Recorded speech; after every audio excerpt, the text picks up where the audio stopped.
Dangerous goods on Amazon. What do you do if you have a dangerous goods classification? What are the different types of classifications, and how do you go about managing if your product does get put into those classifications moving forward? So, to start us off, there are three different main types of classifications for dangerous goods on Amazon. You can see over here, first and foremost, that we have non dangerous good. That means that you have a product that obviously is not a dangerous good.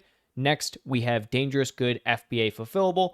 That is a classification for products where they are considered hazmat dangerous goods, but you can still send them and fulfill them through regular FBA fulfillment centers. And then finally, down here, we have dangerous good program fulfillable. That means that it has been classified as a hazmat dangerous good that has to be going through the dangerous goods program to become fulfillable. So, what does all of that really mean? Well, if we head over here, you can see the FBA Dangerous Goods Program, how it's all laid out. What does it actually mean? Essentially, dangerous goods on Amazon are classified in a few different ways. You have them as products that are considered hazmat for a variety of reasons. There's a lot of different things, such as aerosols, anything that can be a contaminant. Even some glues and batteries are considered dangerous goods in hazmat on Amazon. These are typically products that have different regulations about how they can be shipped, different regulations around how they can be stored and safely maneuvered within a warehouse environment. So, with that, Amazon changes what you can actually do with the products and where you can send them. So, typically speaking, for anything that is non dangerous good, you have no restrictions there. That is any typical product. Amazon will let you send it to any one of the FBA warehouses that you want to. However, if you have dangerous good FBA program, you need to understand that what that typically means is that you're going to be able to send it to an FBA warehouse, but you will not be able to accept any form of return from a customer to an FBA warehouse. There are some instances where Amazon will let those returns go back to you as the final seller and your warehouse, but typically speaking, Amazon is just going to restrict the ability for those ASINs to have any returns processed through them.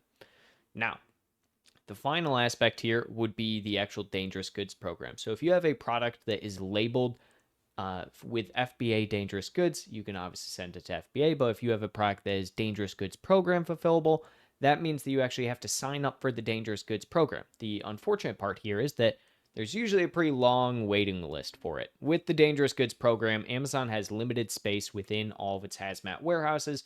They are expanding, but it typically means that you have to go through an application period and start to understand that, Amazon gets to decide when you get to be a part of that warehouse program. So you can actually see over here, we have some classifications for goods in identification of hazmat. So you can see things, these are the ones for the FBA fulfillable. You can have things such as miscellaneous dangerous substances. So this can be lithium batteries, magnetized materials, things like power banks, etc.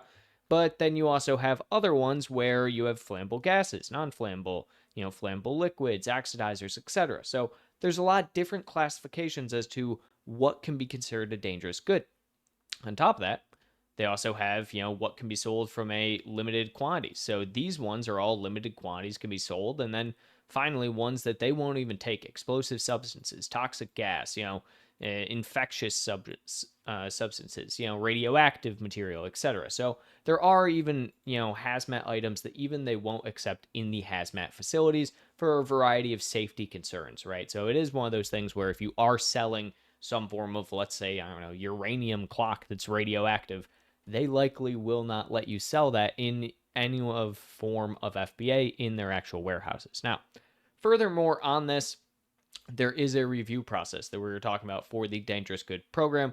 Essentially, you have to have all of your SDS documentation or exemption sheet for your product. So if you do have some form of exemption for why it is not considered hazmat for some reason, or hopefully you just have your regular SDS sheets that you can submit for the actual review.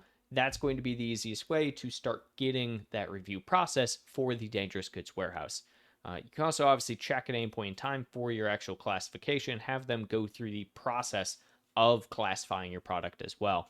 Once you are trying to do that, you have to go through, upload your SDS sheets to the actual exemption or to the actual review panel, and hopefully you'll get in there.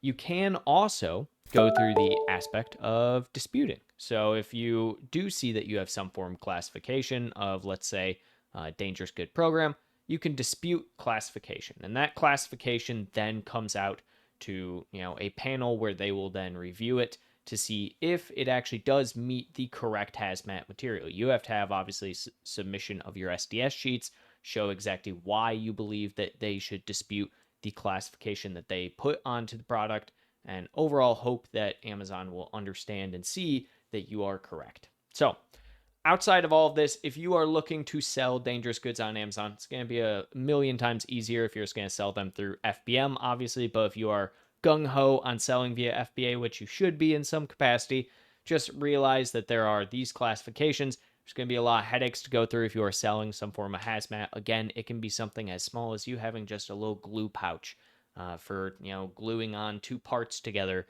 in a kit of items. So hopefully this makes you understand what dangerous goods on Amazon are, what the classifications are, and how it's going to affect you in your selling journey moving forward.